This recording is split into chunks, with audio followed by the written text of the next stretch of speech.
In this week's Parsha, the Torah tells us the laws of lost objects. The Torah introduces this section by saying, "You shall not see your brother's ox or sheep straying and ignore them. You shall return them to your brother."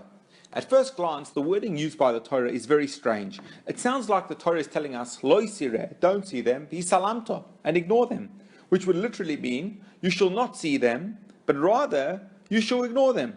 When the intent is seemingly the exact opposite, that you shall not see these lost objects and just go on with life and ignore them, but rather you need to return them to their owners.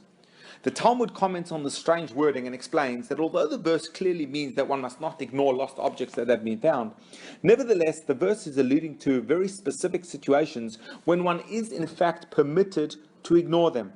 For example, if he is a Kohen and the animals have wandered into a cemetery where Kohenim may not enter, or if he is an honored sage and it is beneath his dignity to lead animals or carry packages in public places, he may ignore the lost objects and he is not obligated to return them to his brother.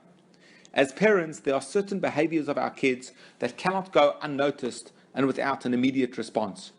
But just like with lost objects, there are also many times when we would do much better by resisting the urge to respond and instead turn a blind eye and ignore what we see.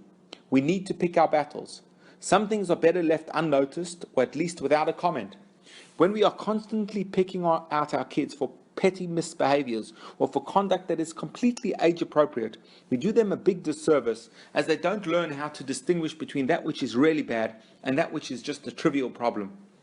And even when we do need to reprimand them, we often need to temporarily ignore the behavior and wait for an opportune time and a setting when our words will be better received. We have a great precedent for this with the conduct of Hashem himself after the primordial sin of man. After Adam and Chava had eaten from the tree of knowledge and suddenly became aware of their nakedness, Hashem revealed himself to them to rebuke them. Interestingly though, the verse is careful to tell us that it was only after Adam and Chava had sewn together fig leaves and made girdles for themselves that Hashem came to chastise them. The commentaries explain that Hashem didn't want to come to them when the stain of their sin would still be so evident on them, both literally and figuratively, as they would have felt too ashamed at the moment to absorb the words of Hashem. He delayed and waited for a more opportune time to broach the subject. Parenting is no different to how we approach most issues in life.